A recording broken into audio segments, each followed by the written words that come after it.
whakarongo ki te tangi a te korimako. Kōrero flowing out the hook of force. Kaupapa relevant, kaupapa out of bounds, kaupapa exigent, kaupapa paramount. Nā kona whakapiri mai ki te kaupapa tino whakahira whakarongo pi kari mai. Hare mai, o Taringa hare mai. We gotta gather up close everybody. Gather up close everybody. Kani move that body. Kani move that body. Titi hawa ke kirunga te oha te ngākau kia koutou e taimā, e karemā, e marama. All you guys, nau mai, hoki mai, anei ki te punua pāho. Taringa. Fellas, oi, jaggers. Yeah, you dudes. Fellas and fellesses. Anei, nau mai, hoki mai, anei ki te punua pāho. E mihi atu nei I te pokapū o Taringa. I raro i ngā manaakitanga te wānanga o te roa, coming at you from the bustling metropolis of Te Aomatu. O tāwhao. O tāwhao. O tāwhao. Kia ora, Te pā o tāwhao. Yeah. Kia ora tātou. O tāwhao e koro. You got whāriki tēnei wiki, eh? Te whāriki. Te rawiki. Oh, it was. Yeah. I te rawiki. I te rawiki. Oh, that's right. I pewhia. I pai. Nice one. So, hoa mā, we have a kaupapa te wānanga o te roa. It's to acclimatise our kaimahi. Yes. Within the paradigm of te wānanga o te roa. And it's called te whāriki. Yeah. We learn about te kūnenga o te kaupapa, te oroko hanga mai nei o te wānanga o te roa, ngā piere nuku o te wā. Yeah, if you haven't fully converted, it's an opportunity for... If you haven't converted, tis the gospel. You evangelize. Evangelize. Te kaupapa o te wānanga o te roa. Purify our kaimahi. Yeah. It's not just for new kaimahi though, like can... Yeah, no, you can, I mean... You it's an open door policy. Oh, yeah. We have registrations, all that stuff, but it's an open door policy. Yeah. He marae. Auntie Ma used to refer to it as your birthing into the organisation. Yes, yeah. Also, like, and what we perpetuate too is our kaupapa, our job is, our team's called Te Parekawakawa, it's a little side quest, and it's to maintain and uphold the conscience of the wānanga. Thank you. Yes. Yeah, maintain and uphold the conscience of the te wānanga o te roa. Ka pai. Love it. Hoi. Hoi! Ka huri tātou ki tā tātou kiwaha, I mua I tā tātou kaupapa kōrero I tēnei te tikanga 101. Kia huri ki te kiwaha nei. He kiwaha, he ki angara nei, he whakatau ki pē ki etahi, hoi anō, e kiwaha. Ko te kiwaha nei, ko. Shall I leave the door open? Leave the door open. Wow. This is when I would have said, Ko e toi o ke wā. Yes, toi. Ko e toi o ke wā. Ko e toi o ke wā. O kei toi o ke wā. Oh, okay. Yeah. And e hi anau kia hoki mai tēnei kōrero I te mea, it's very useful. Yeah. And you'll find yourself in instances where you can use it. And ko te whakapākeatanga o te kōrero nei, e hata whakapākeatanga e tai. Not to tempt fate. Do not tempt fate. Do not tempt. Lest you tempt fate. Yes. Lest fate calls. Yeah. So we were going to do this other kiwaha. But see, koina te pai o Taringa e hoa mā. Yeah. Tētai o ana tini painga. Tini painga. Yeah. Tini painga. Ia taima ka puta tētahi ka horanga. We have a yarn, ne? And sometimes our yarn is longer than the eps, so, you know. But we have our structure, right? And then something happens and then things happen organically. Koina te wairoa Taringa. Yeah. And, you know, koe tau whakarongo ana ki a mātou. We haven't got notes. We haven't got a computer. Aye. I watch some other shows and they got their pieces on, they're getting fed content they don't have in eBay. Yeah.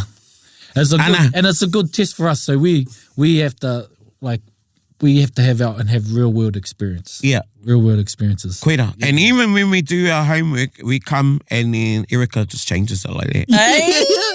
Wait, the amount of notes I have that have never been used. So anyway, kia hui tata ki tēnei kiwaha. Ko e toi o ke wā, kai toi o ke wā. Now, tētahi, I mua I te whakatauira atu I etahi o nā whakamahinga. Ko aku tau e noho ki rere ki te kimi te whakapapa o te toi o ke wā. Yeah. Yeah. I ahu mai tērā I whea aua. Ai, I kōrero mā o ko taku tuahine. And mahara ki ko tā tātou poi tupuaheri ki o tautahi. O tautahi, ai. Mo te titi. And ko te ara I Wainganui I raki te moana, Wainganui I te mautere o Rakiura, te punga rānei o te waka a Māui, Ai. me te waipounamu, Ai. te waka rānei a Māui, ko te Arakewa. Arakewa. Arakewa. Yeah. Ei, e nā ko te kewa, e ai ki taku mahara, he momo tohora, te kewa. Ana koira te huarahi, te ara moana I haere nā tohara kewa nei. Nā I reira tētahi kimi I te mea ko taua moana rā, he whene, he ngaru. Ei, kaua te tangata torekai huru ki taua moana kaue haere. Yeah. Me haere te taha o tētahi nō reirei. En ko e te heo nā whakaro, kimi nei puta I a māua. Ai pea, tērā pea, I ahu mai te toitoi. I te me ko te toitoi I tētahi. Ei. Ai. A toitoi au. Yeah. E rereke I te tautau. Yeah. Okay. So edging on, eh? Yeah. Edge. Like racking up. Oh. Yeah. Yeah. So, you know, koera te takenga, ka hera tērā I te takenga mai, engari koera tētai kimi. He kimi anake. Ai. I te mea ko taku pātai, a koa nei pea, he pērā rawa, taku pātai, he pērā rawa te rongo nui o tētai kianga o reiro ngai tahu I taimai e ki konei. Ka reu I rongo I aku mātua tūpuna, I aku kau mātua. Yeah. Engari I roto I nā tau te kaupea, me pono au I te panekeretanga. Ai. And you know, like sometimes, depending what mood our tohunga we're in, Yeah. always one. I was like, kaua e toi o ke wa. Hey, like, kaua e whakatoi. Ai. I pai kia tīmoti te whakatoi, engari you better be koi ki te whakatoi. Yeah. Ki te rā korua. Yeah. Mōhio. Koi te hinengaro te arero katoa. Yeah. And ki te whakatoi, ki te pirangi prei ke mua tīmoti, you better be on, babe. You better be on. Yeah. A whare huia, a erere ke ano. Yeah. Hey, te whakatoi.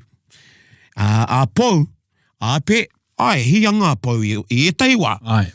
Engari, kei te aho, te wairo, tērā. Ai, koia. And, you know, e maha nawa I ki te, hey, e been too bloody whakaputa mohi o trying to be, you know, got the kerewa tiki undies on. Yeah. And I'll say, hey, kei toi o ke wa. Te Toi pai. o ke wa. So, kei toi o ke wa, if I was one never go with the Kei toi o in a ke. scenario toi of o using ke wa. that ki waha. Thinking about food. Toko whānahe o tātou. Kia whānahe ngā preti ki te tepu. And goes, I would say, kei toi o ke wa. Kia ono kei taimai etahi. I don't know. I'm just hungry. I'm just thinking it's like... Tēnā koe, tēnā. So, how about you, Erica? I get where you were going. Yeah. I think it just missed the mark slightly. Koia. I feel like every day it'll be things like kaua e ware tō hamarara. Yeah. Like- yeah. Because the day that you don't take it, That's you right. need it. Yeah. And you know, Hei ia koe kōro. toi e oka. Oh. Ai, he tataarunga, ei. Yeah, he tata. Yeah. Ei, taharaka. Taharākau. Yeah. Wait, what? Taharako. Tata See, runga. you made us go down here. You E brought it up. roa raro. Yeah. E haere ana taharakau ki mahia, ne? Ki mahia. Ki mahia mai tawhiti. Ana tēnei tupuna no ngā iwi o rongo whakaata. Te iwi o rongo whakaata. And he was known for his quips. And it was a sunny day and they left. And he pōkai ai tana pāke. Yeah. And ko wareware au te ingoa. Te rāturanga tira. Yeah, Mau yeah. ana i ana taonga katoa. Yeah. Oh. Kau Te haere, huru and, you know, tana huia. Yeah. Whereas tā rākau I pōkai, I Yeah. mana kakapai. Yeah. Ka kuhu kē ai I tētai pāke. And ka rete, pai ana te huarere. And he says, e tata arunga. Yeah. Above was near. Yeah. I mean, the weather's always, you know, might Yeah, it's change. always- and it did. Yeah. Anyway, they turned up to the hui and Oh, because he was in his, his huiue all Yeah. drenched and Mea tana, ragged and mea tana kōkō wai. yeah, and then tāraku. And we do that, eh? Yeah, we do. We go in our shorts. Yep. Some of you may wear your Crocs and still wear them onto the marae. Oh, wow. I need to let that go. He Crocs in, eh? Yeah. Ne? Oh. No, those yeah, aren't. yeah. Oh, Crocs. Not OG Croc. Yeah, no, not those. Not those other ones. Oh, no wonder I didn't say anything. But hey, guys, if you wear Crocs and I meet you on the streets, still come and say hello. Yeah. A quick tēnā koe will suffice. Yeah, keep the eye level up. Yeah. Yeah, and koe rā te kōrero, tata runga. Oh, cool. Actually, there's a whole suite of things that came out, eh? Yeah. He ao te rangi kau, eh? He ururu te manu kātou. Yeah, and As clouds bedeck the heavens, so too must ones. You must look. Hea te kupu? how te mo? Taia. Taie. Yeah, taie. Yeah. Yeah. And he... So yeah, tika, kawe toi toi o kewa. Yep. It's always when you don't take it, you need it. Yep. Yep. Te ture a Murphy. Anyway, so koe rā te kiwa. Kiwaha. Toi toi o kewa. Toi toi o kewa, kei toi toi o kewa. Kei Kawe toi toi o kewa. You can even say kawe haere ki reira toi toi o kewa i. Yep. Ooh, Hey. okay, this is getting long.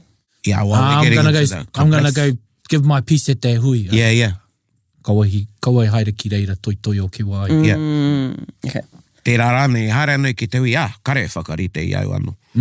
Yeah. E toi toi e mo, e toi toi o ke wano, tērā. Yep. Hard out. Hey. Yeah. Kia huri ki tā tātai kaupapa. Yeah. Our kaupapa. Talking about death. We love death. What is it about death? Yeah. Yeah.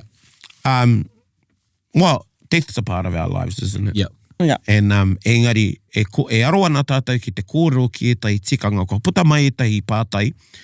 Ia Erika, i pēnei au ka kōrero tia keti e nei kōrero, engari ka aro a tātou kōrero, tūtai ki te kōrero mō, me timata pē ki te Parekawakawa. Kia ora. Yeah. Kia ora. Me rā taonga o te mate, ka woko te tūpāpaku. Koia. Yes. Ngā taonga whakamiri a kui mā koroma.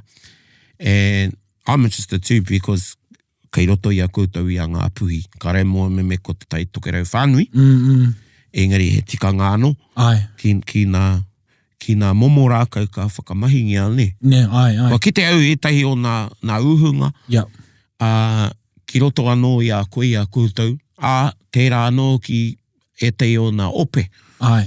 Kua puta i te rohe ki uhunga, he ngā pui pē te tangata. He rongo nui rānei. Ai. Pēnā i te uhunga o Kingi Tuheitia. Ki te au, koe tai o tō rahi. Ahua nui ngā rau. Ai. Like they're big, eh? Hey, big, yeah. Like bigger than the Islander ones. Yeah, man. Massive. It's cool. It's cool. And then koe tehi, ahuarite ki te momo rarauwhi.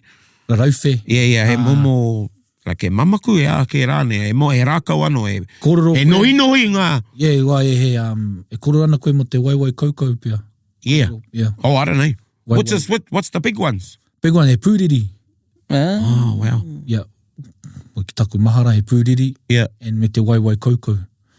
Ko wareware au te ingoa Pākehā. Pai hei tā wetahi ki si Ngāti wai, ki te taha marangai, Ngāti kuta Patukeha, they always use waiwai kaukau. Yeah. Yeah, they use waiwai kaukau and then of course pūriri, but... Was there a reason? Or was it just a prominent rākau in the area? See, and... Moe koe a te kaukau? Carl? Oh, like the... Kaukau. Oh, okay, ruru. Yeah. And koe nā ngā waiwai o te kaukau. So they're... Some say the rau, the way they're positioned, look like the footprints of a kaukau. Yeah. But it also, ko te kaukau ne, ko ana waiwai he tari i te karere. They're the carriers of the... Yeah. Hei, tari i te karere. Ai, Tari. tari i Nice. te karere, yeah. So that's waiwai kaukau, they use that. But the other thing with a lot of, and I want everyone to sort of revisit, is ngā tikanga motuhaka o ia rau, ne? Because nā apirahama ki a koe i te papa, eh? Yeah, that's right. Yeah. Ko te waiwai kaukau. Yeah, hara mai, he goes, Yeah. oh, a tahua te ki te ini, he goes, oh, ia noi, oh. He goes, oh, and that's when I first heard it. Yeah. And I can't remember which one you wear when you, kare tutu pāpako e hoki ai. Well, ko te waiwai kaukau e mea ana kare whakai ai, mena kare whakai ana, kia takoto marika te kaupapa ki taua wāhi e haere ana te... Kaupapa kupu anō mo te tūpāpaku. Te tūpāpaku. Yeah. Wait, yeah. so what? So that one you wear when you don't agree with where they're lying? And it's so, you know, in a perfect world, you talk, I mean, I like your word about the hive of consciousness. This is when everyone knows what the pānui are. Yeah. You know, and so if someone's wearing waiwai kaukau, and now what I see is that it's just synonymous, it becomes a synonymous tohu o te iwi, o tō iwi. Yeah. Oh my gosh. Yeah, so, but sometimes they would wear it to show the haukainga or the whare that they have a take. Yeah. Yeah. Oh my gosh. That is so cool. And then you wouldn't, cool, eh? and usually ka hā atu koe ki te whare, ka tō tika atu ki te tūpāpaku, ki te kaupapa. And if you didn't put it down... If you know, yeah. you know. If you know, you know. Them If come you in don't, with you that, don't. you're like... But see, it's not in hive of consciousness now, what I think, and it's only in pockets where that's known. Yeah. Yeah. And then, of course, you have the pūriri. Hei tiki nei ko te pūriri. E aua, kare au tino mōhio, e nei ki taku whakapai, koina te rākau motuhake ki roto i ngā pūriri. He nui te pūriri ki re, ngā pūriri o tai mai. Yeah, ngā pūriri o tai mai. Yeah. Kata ana ngā pūriri. Yeah. Koe hoki te rākau e mau ana i ngā tūpāpaku kia pōpō noa kiko. Yeah. That's where they would hang, suspend tūpāpaku, so they go through the... Koina hoki te rākau o te raukatauri, ne? Ai. Te pūriri. Te pūriri, raukatauri. Yeah. He tino rākau tērā ki a Ngāpuhi. And muia kato te ana te rohe o Waima ki te pūriri. And whenever I see a pūriri, I'm like, chat. You know, just to go hoki mai ki te hunga ora. Arā i ngā wā mua e tahi o ngā tikanga ki ngā rākau i mau ai hei pare. Ai. Mō tikanga ke, mō kaupapa ke.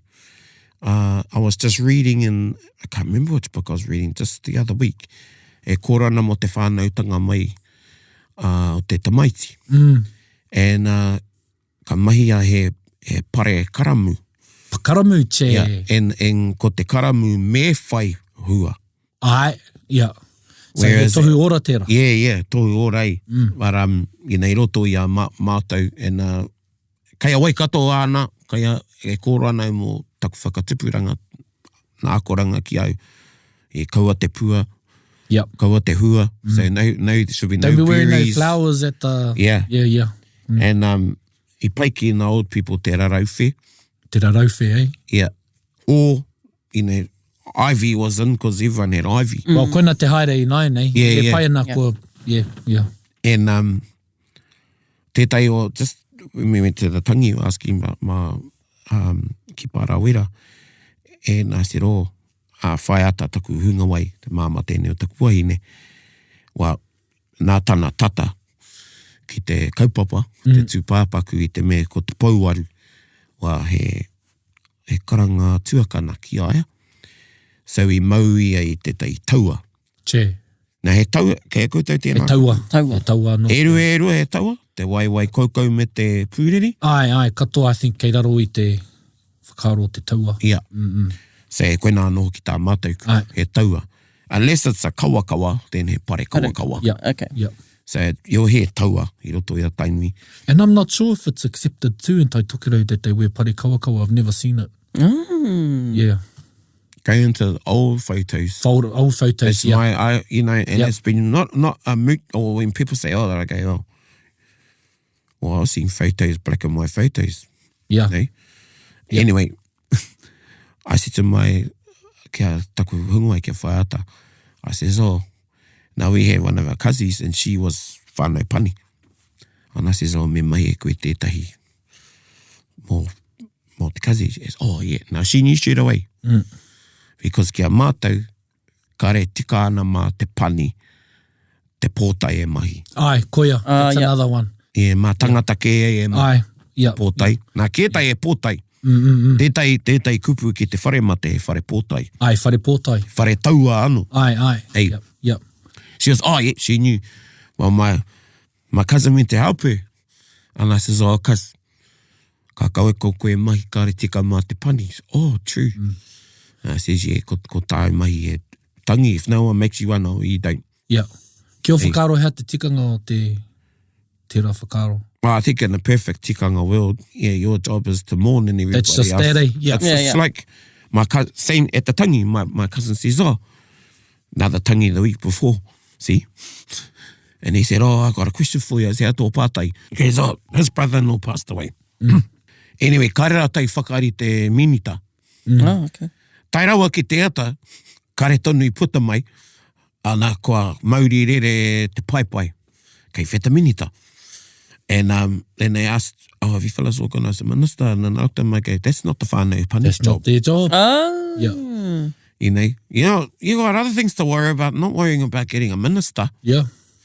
You know, ura te waka haere te hau kāinga, te pātai e whakaaro ana mātai ki tēnei tangata. Now, we're a bit more flexible these days because I ngā wāmua tino hāhi ei. Yeah. And ētahi wai rote a mātai ko te mēnui e karakia. Me ringa tū, me katorika, pai ana. But te rā te wā, each hapu and whatever is staunch, only Catholics, only Anglicans. Yeah. Or not. And I says, well, it's not a fella's job to do it anyway. And he goes, yeah, fuck, that's what I was thinking. And then, anyway, same sort of thing happened with my dad when he went, and I said to my kaumata, you fellas been doing the karaki every night? And he goes, what's the difference? And he said, he kōrua e tai o te marae, oh, now you need a priest to commit, to do the final committal, eh? Yeah. And I said, well, kazi, ki te whakaro Māori, kaua mā reira mā te karakia, Yeah. e whai kua hai koe ki te mea ngaro. But that's a very Christian, and ngā kare te whakahe. Yeah. Engari roto I te whakapono kreiti ana, me commit te Me tū commit, pāpaka. yeah, sanctify the waka, the rua. Yeah, e rā ahuatanga. E rā ahuatanga, yeah. So I think it's same, you know, like the whānau pani's not meant to cook and they're not meant to sing, not meant to whai kōrero. So it sort of comes under that same blanket of looking after the whānau pani. Yeah. But you know, e tahi o nā mate. Arā nā tamariki a te, I nāi nei, kua hui kua mea, okay, you fellas go in the kitchen, you don't all have to be sitting in the whare mate. Hey, because we got to be more practical these days. Well, tikanga is practical. Yeah. Yep. And that's the thing. If you haven't got the common sense from a Māori point of view, you can't exercise it. Yep. So anyway, ka mai e taku hunga wai. And I said, oh, you know, and anei tētai tikanga rereke I wainga I tauā. Because kare ki te ia tainui e mau, nā tāne e mau ana. I te Parekawakawa I te tauā rānei. Yep. But then, and I got told off because we used to play tangihanga. Yeah. And we make our tauā. Yeah. But my auntie got mad at me because I had one on. She goes, kaua mo te tāne te rā pōtai.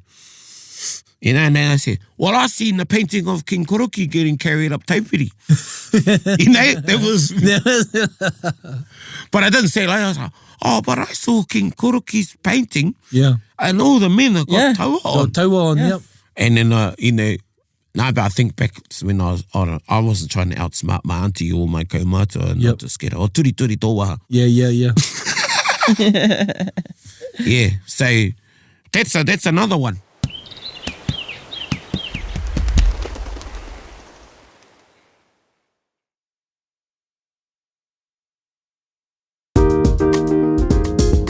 He rereke pea ki au, me he mea e whakaeke ana. Ki au, e pai ana ka mau te tāne I tana Parekawakawa tauā rānei. Ki oku nei whakaaro. Yep. Engari ngā wāhine, ko rātai te puna o te roimata. Ai.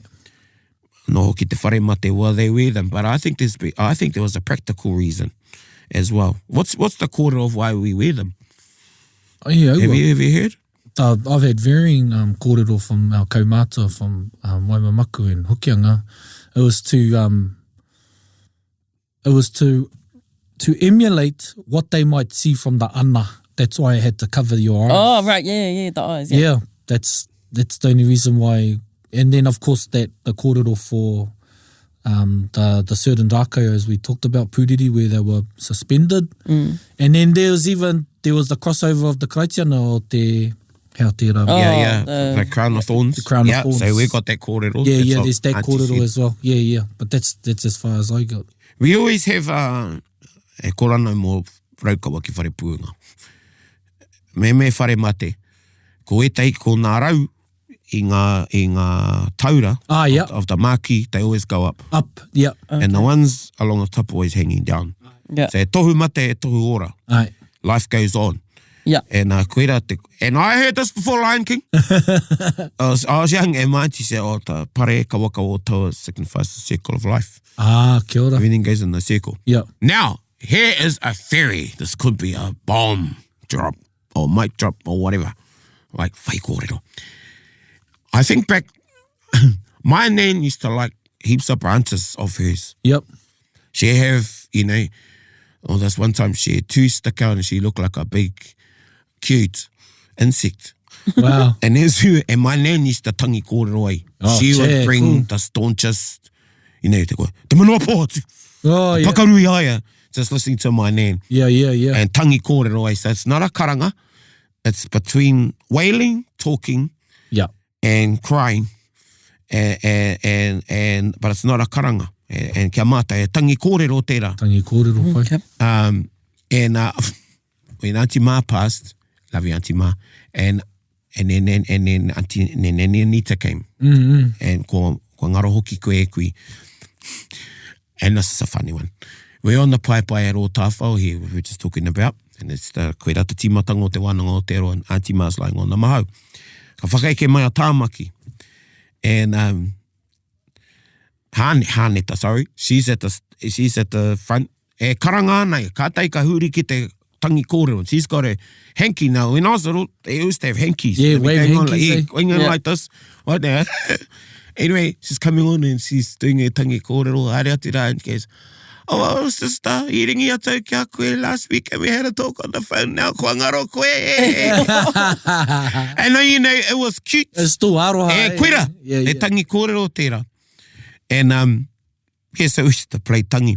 And, anyway, my nan, we were going on, and as she's doing a tangi kōrero, I kept looking at these 2 antennae. Yeah. They were bobbing, and I started laughing, Like, I was one of those when you got to hold it in. And Māti's going, shush.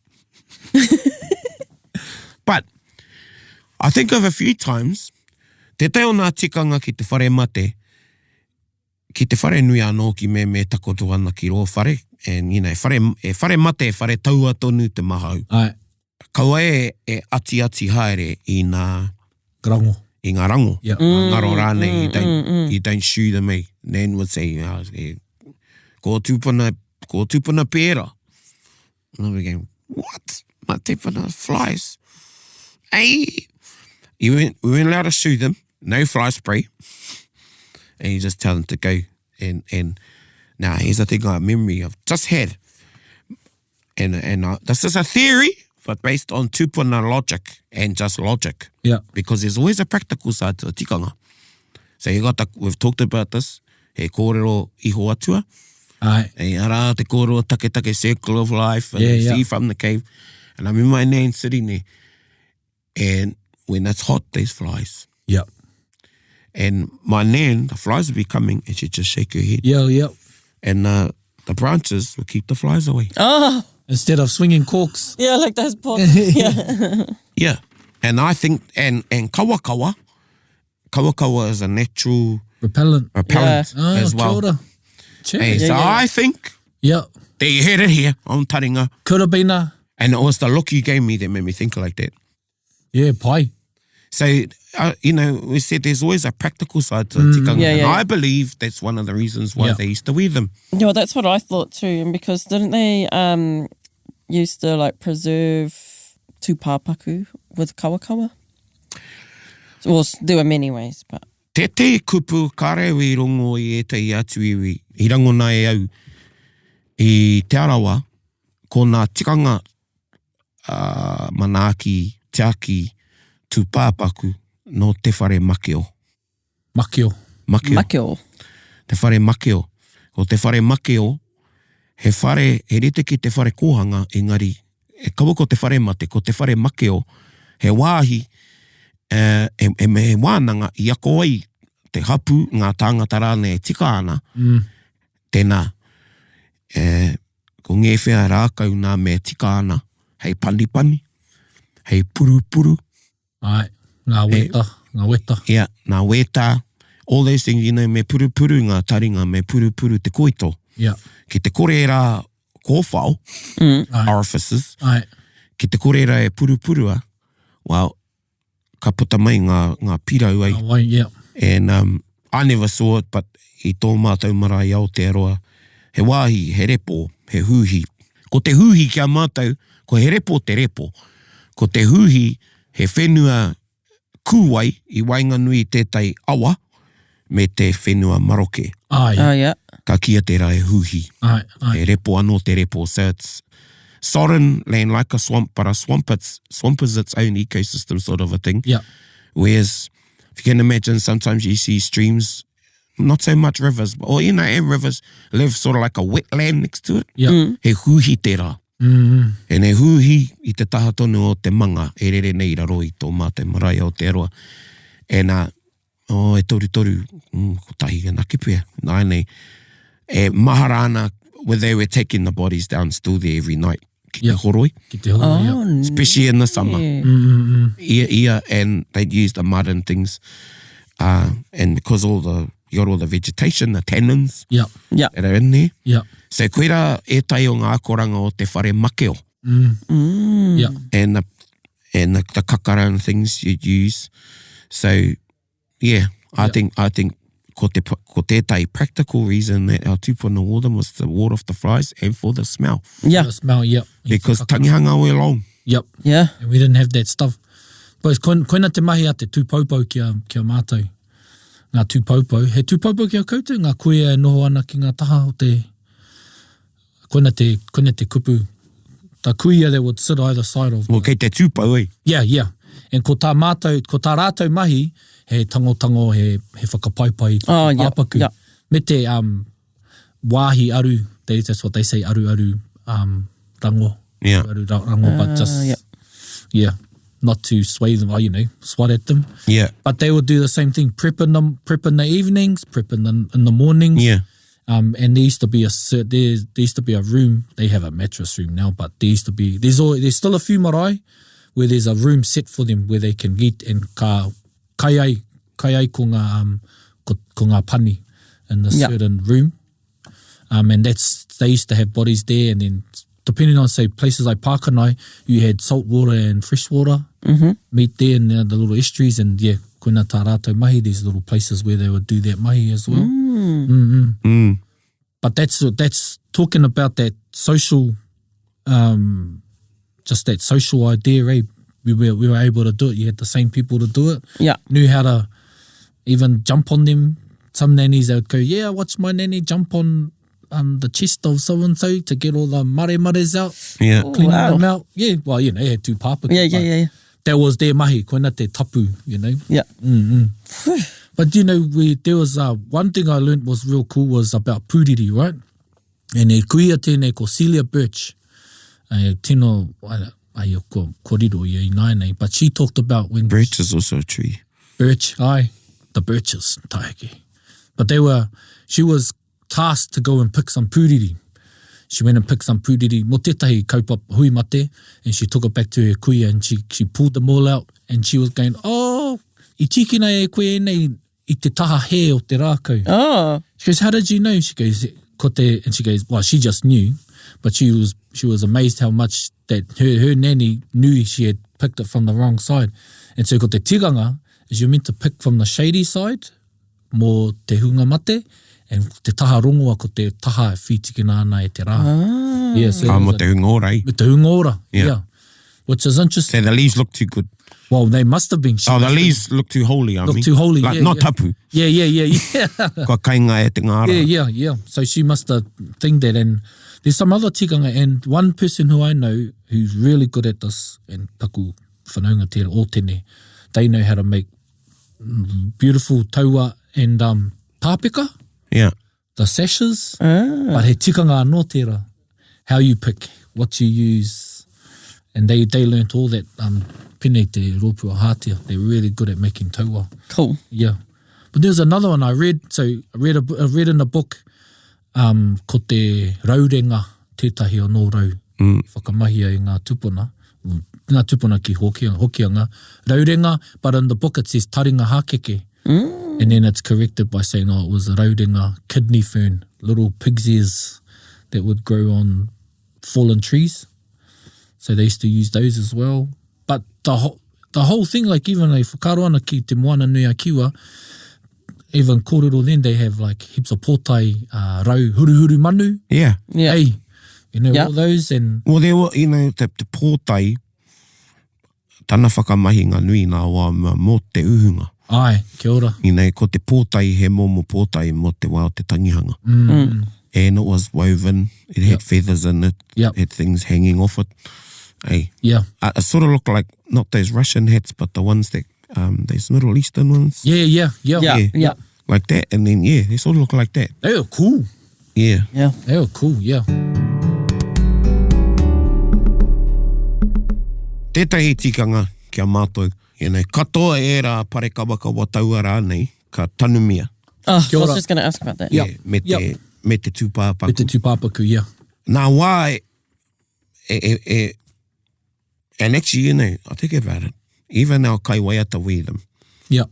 They'll have them on as well. The paipai, so I'm wrong with this. It's the one in the puna. And our kaikaranga. Yeah. Hey.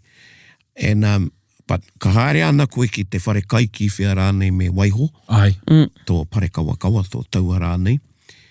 And I remember one time, I didn't go up and I thought, I'm going to stay back with the aunties and see how they clean up afterwards. Eh? Yeah. Yeah. And my auntie found some that hadn't gone in the rubbish bag. You know, yes, they go in the rubbish bag. Yeah, they go in the rubbish bag. They go in their black polythene bag. Yep. Along with the suitcases. Yeah. You know, the whole, back in the day. Yeah, and someone, you know, some had been forgotten or just left behind mattresses and stuff. And I said, what are you going to do with those? And she said, me whawhati. Me whawhati, eh? Yeah. So you take them apart. Yeah. Don't chuck them back in the where you got them from, like that, because they're tohu mate. Yeah. So pull them apart, hey, Yeah. and then go and put them. Okay. Yeah. He pai tira. And I got up a thing because I won't say, but tētahi matatini, tētahi rōpū, and I waiata tangi rātau ki tētahi o rātau rangatira kua naro, and afterwards, you know, they just all took them off. They had all the show on stage. It was very respectful with them, how they took them off after the item, laid them, and took them off. And then they just ended up in the rubbish bin. Ah, yeah. Nah, that's a bit different, eh? That's different. Nah, he toi o ki wa tēra. Yeah, he toi o ki wa. Kia ora. Yeah. Hey. Even the stigma of it, say if someone else sees it in the bush, that's what it is. He mea whakahopo, Yeah. Yeah. Hopo. Yeah. You're like, And I did, I got hopo. Yeah, pai tira. Another one we have in Hokianga, kohe. Ah, yes, I've heard that. Yeah, kohe. They use kohe, so pēnei taku karanga whaia. I te hiahia ia ki te takoto, I tōna whare, I te mahurihure, ingari, I te hiahia kia tanumia ia ki roto I a Ngāti Korokoro and Pākanai by her father. Now, had we known the tikanga then, we would have used kohe to dress her wall or behind the papaku where you have, we'd use kohe, he tohu tērā ki te hunga, ki ngā hunga ka taimai, she's laying at this marae, but being buried in another wāhi tapu. Yeah. Yeah, there was another kōrero I learned. And there's a waiata tangi talks about throwing her kohe onto the river to show where she wants to go, but to lay here. So, but going back to that, I'm talking about tikanga in general, where some tikanga aren't known, not practiced, because we haven't that hive of consciousness. That's been my buzz lately. Yeah. You haven't that social understanding. You've got to still tell people what it is. Yeah. And, if you want to bring those forth again, you've got to build the critical mass of understanding. Yeah. Yeah. But those are mean. That's so cool. But, you know, that's because we haven't got a Facebook post. You only know when you get there what the kaupapa is, what the whakahaere is. Yeah. So kohe. That was kohe. Cool. Yeah, there's a lot of, you know, me no au ki te Parekawakawa me te tauā, because we can just go, Yeah. already have, and he wā no, me wā nanga tātou I te kawe mate. Aye. Yeah. Me I whawhai rawa, kua kore kaunga ngā kōrero, ko tētai atu tikanga, but kua uru mai e whakaaro hou. One more we used to go out and my auntie used to say, oh, don't take plants from Marohe, that's not yours.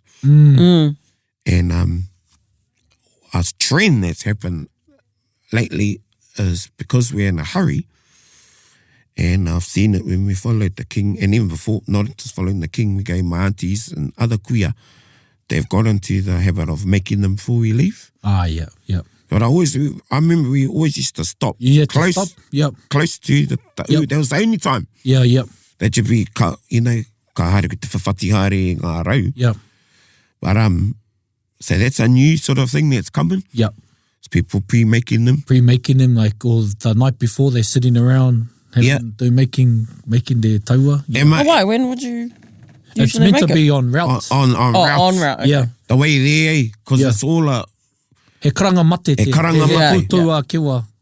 he Toi o kewa. He toi o kewa okay. tērā. Yeah. For making it the night before. It's like, There's how many karanga mate? yeah. And it's pēnei te wā ka haere ngā kaikiri poka. Yeah. So I will do it the day before. He karanga mate tērā. Yeah. You got to do it on the day, on the time. Yeah. So that koina te tikanga, yeah. You know, like the whole, Yeah, well, yeah. same with the hangi. The hangi pit should never be open. So it always have a cover on it, Yeah. because you're inviting something to fill it. Yeah. Kawe huke umu. Yeah. Toi o kewa. Toi o kewa. Yeah, so koira e tahi o nā tikanga. And I think that's where their whakaaro's from, that you make it on the way there. Yeah. Don't do it the night before. Yeah. There's a point of being too prepared. You want to be prepared. Yeah. Actually, kei te takahi ke koe, te matu pea o taua tikanga. Yeah. Yeah. Yeah, he pai tērā. Tempting fate. Yeah, and I remember, you know, if you didn't know, I grew up in Taurawa. And it heri te tonu takuta mātou hoki mai ki te kāinga. Yeah. So I was lucky because I saw tikanga in Taurawa, tikanga at home. Yeah. And as a young boy, they made me think and they made me ask questions. Yeah.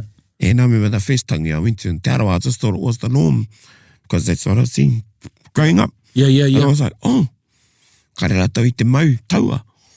And Koina taku pātai, koina tau I kite ai te rawa. Yeah, I was like, oh, te te ue tauā. And I was very young. It would have been my takutau ki te tana tupuna.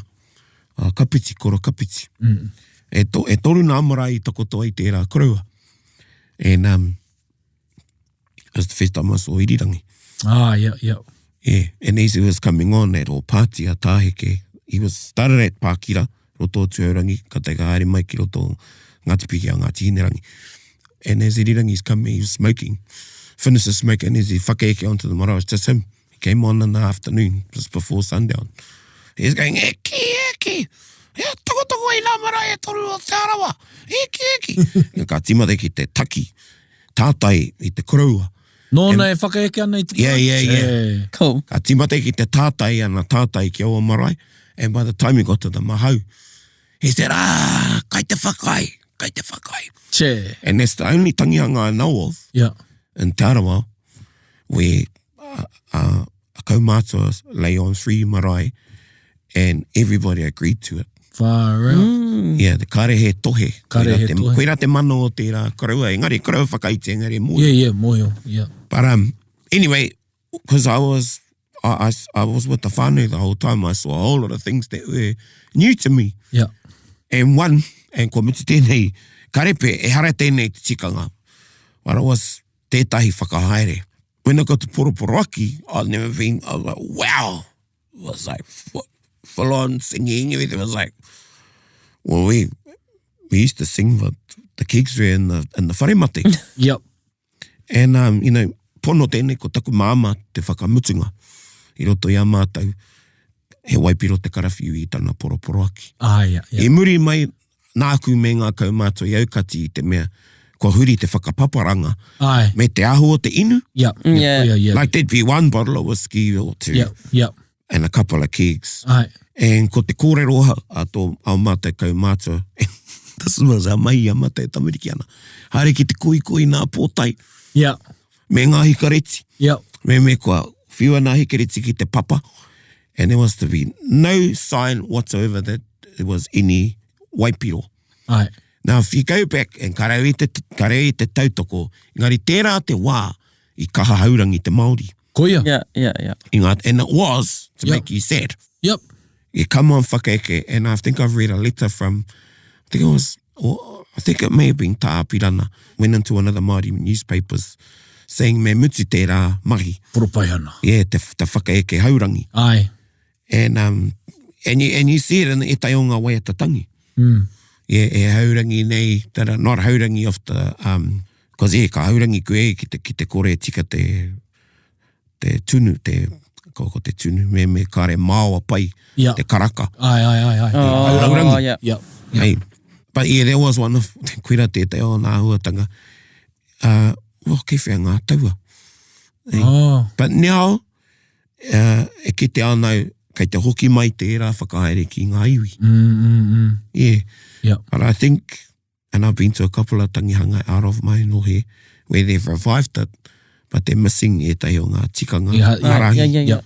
And it's ending up in the rubbish. People are walking in the wharekai with their tauā. Yeah. That's the part, That's the part where they go, we want this to be seen. Yeah. Now we need to know the tikanga. Yeah. How to look after it, what to do with it.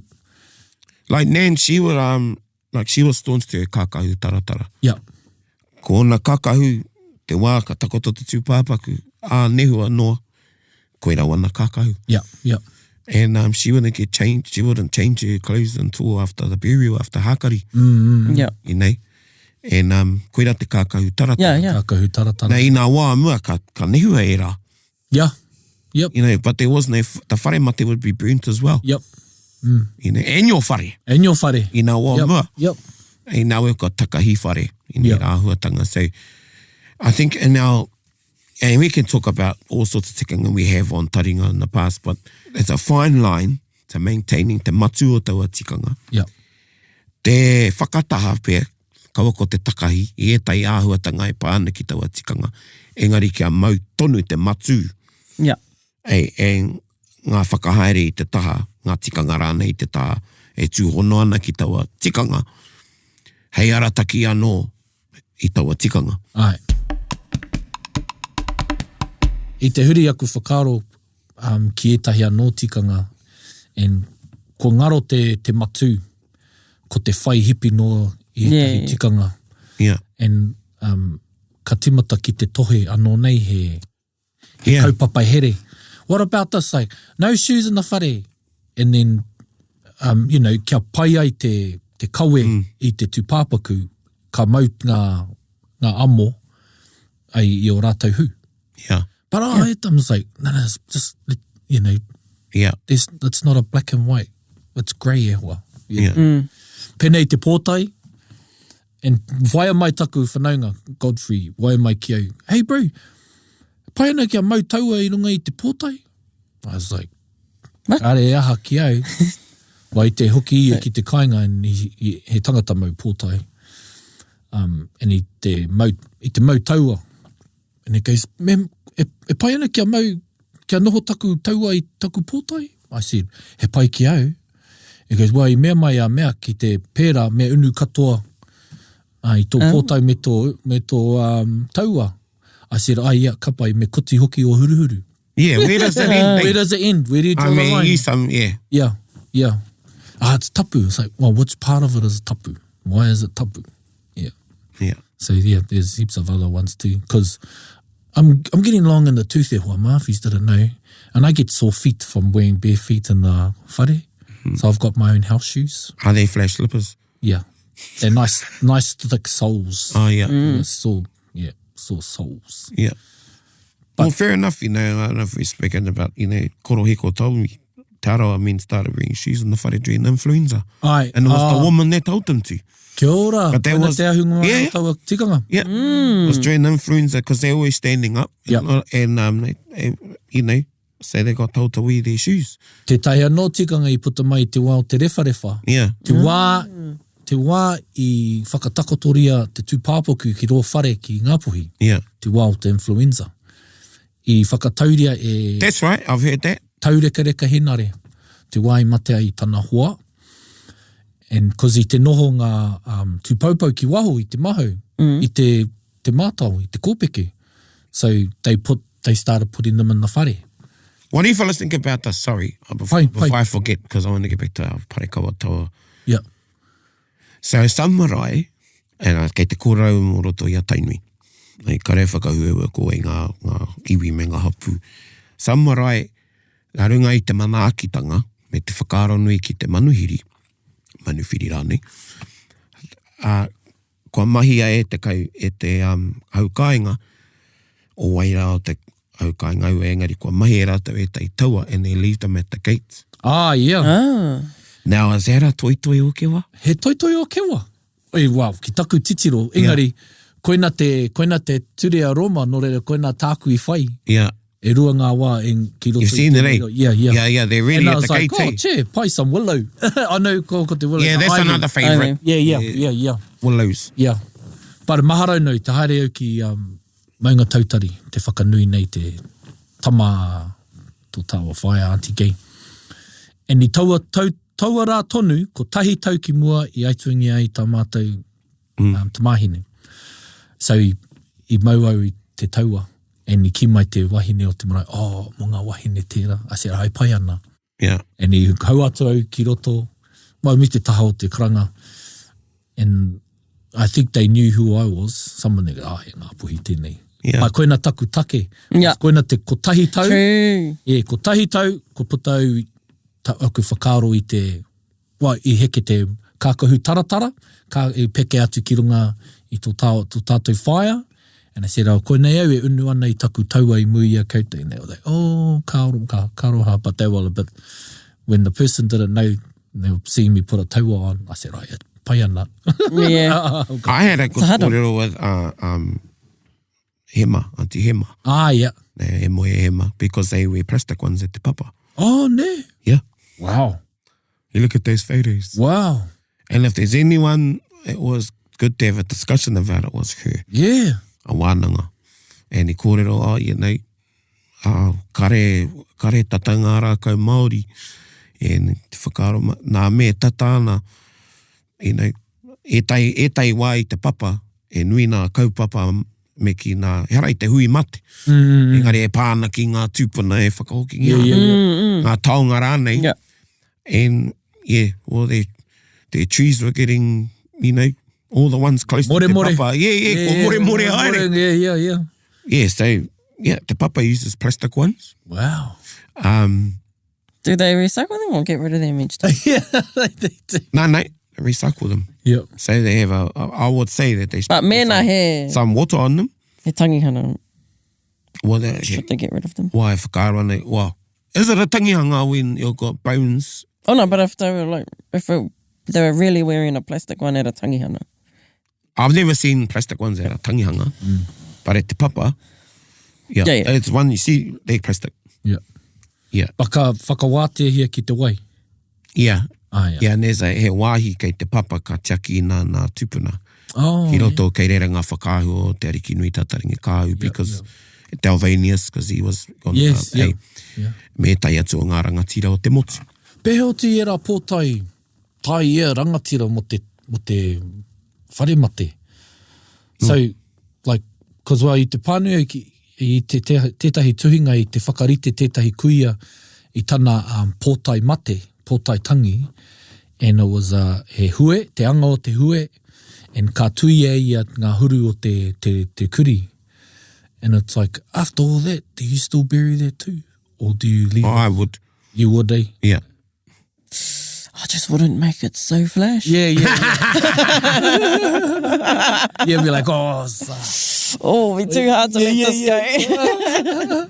Yeah. So don't get like any designers to do your... The other one I've heard is the rings around te whea te whetuao. It's got rings. Parearo. Parearo. Yeah. That's another kōrero of Yeah, katoa mere tuahi ki te akinga whetuao, whetu marama, mere tuahi ahi parearo te whetu pauaru. Nā reira I kōpare ai tōna mātenga he tauā. Yeah. Koina he poroporo āki no hokianga. So parearo is the pauaru, te whetu pauaru. Wow. And that's in the name Parearo. Yeah, true. Yeah. E ārau ana. E rā ārau ana, yeah. Yeah. So koina te whetu pauaru, mau ana I te tauā. Oe pai te rā wānanga, te kōrero. Yeah, pai. Don't think that you need, I want to be like that and want to wear one. Yep. I think you should have some kōrero. So that I want to move to that space. What if you want to wear one? Yeah. Hey, well, I think, pewhia, he tuatai, atu ia taringa, he o mohiotanga. Yeah. E hoki koe ki te kāinga. Koia. And ākua nei pia, hei take kōrero tēnei mā koutou I te kāinga, I mui tō puta haere me te mau Yeah. Parekawakawa tauā rānei. Me kare koe mui ana ki taua tikanga waiho. Waiho. Yep. Waiho. Yep. Don't think it's a trendy. And Well, it's something yeah, I've been no. careful about is like, e miha nau ki nā whakamaharatanga, because there was a resurgence of it as well. Yep. During the 150th commemorations of Ngāri Riri Whenua. Yep. Rangiriri o rākau, rua peka, no, more than 150 rua peka recently, waere ngā hika. Ka te tiro au ki nā whakaahua ka whakaaro, e moi ona rānei koutou ki te tikanga o tā koutou e mai nā. Ai. Hea tā koutou, ā koutou tikanga, hei tiaki anō I te tikanga. Ai. Koia. E me kāri a koe rā tikanga, ki te tiaki I tērā tikanga, a kāti, kāre hoki o tikanga I tiaki anō I a koe. I roto I tērā tikanga. Ai. Nō rere, pai ake kia waiho, kia mārama ake koe, kia mohio ake koe. Yeah, so that's my last kōrero about that. And that could be for a lot of things too, e hoa ma. Yeah.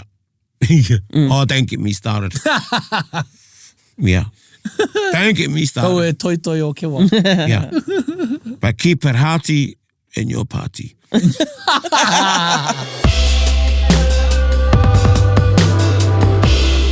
Anyway, kia huri ki te waiata. Erika, hea, te waiata. Ko te waiata o te wiki ko he taonga nā Whirimako Black. Tēnā whakarongo Who we've mai. had on Taringa, and if you haven't, Yes. go back and listen to it, because that was one of Yeah, my... it's cool. That was one of my favourites. Yeah.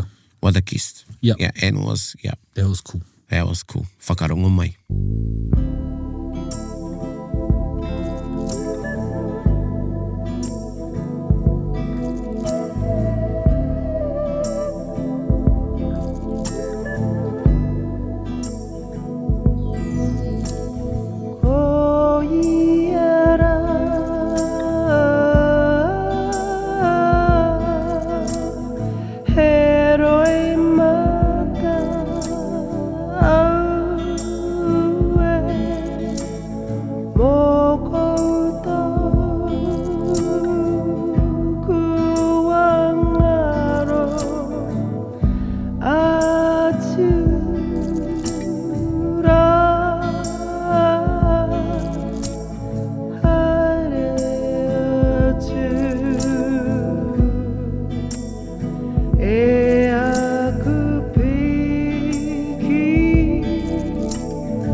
I love that album myself.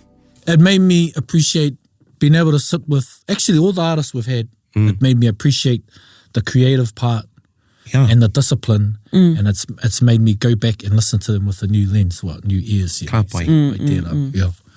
I want to give Taringa hou. He taringa hou. Taringa pūhou. Aye. I want to give a shout out to my whanaunga over in Germany. Me pono au ko wareware au, tō ingoa tūturu, ingare ko tō mea ki pukamata. Esprimo posteo. Oh, yeah. Ko ia taku toki huna. Pai e shout out tangata kaha whai whakarongo kia tātou. E pai wana mahi rangahau. Wa wana he me tangata. tana kit, ma hahu i ngā whakahua mera. Yep. Nā he tino kai rangahau ia, mōhio ia, kaha tā māua whakawhiti whakaaro, kōrero. Yes, and he asked me for my postal address the other day. So I'm waiting, bro. I didn't want to ask. Hoi no, mihi ana kia koe taku whanaunga. He calls me te hanau tene. When nice. Tāna mo te Snowden. Hoi no. Yeah. Nice. But me ne wama. Hoi no, kia whakairihia ke te kōrero a Taringa mo tēnei wā. E mihi ana kia koutou o tira nā kai whakarangongo hou.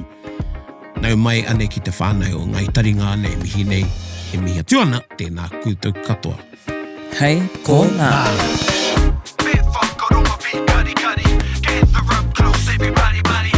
Taringa. Yeah, tahuri mai ki au. Whakarongo ki te tangi a te kori mako. Kōrero flowing at the hook force. Kaupapa relevant, kaupapa out of bounds. Kaupapa exigent, kaupapa paramount. Nā ko nā whakapiri mai ki te. Kaupapa tino whakahira hira. Whakarongo pi kari kari mai. Hare mai, o Taringa hare mai. We gotta gather up close, everybody. Gather up close, everybody. Kani move that body. Kani move that body. Taringa, he mea tuku nā te wānanga o Aotearoa. Ā, nā te māngai pāho me irirangi te motu I tautoko. To listen to more episodes, search for us on your podcast app and subscribe, or follow us on Instagram and Facebook. Taringa, whakarongo mai.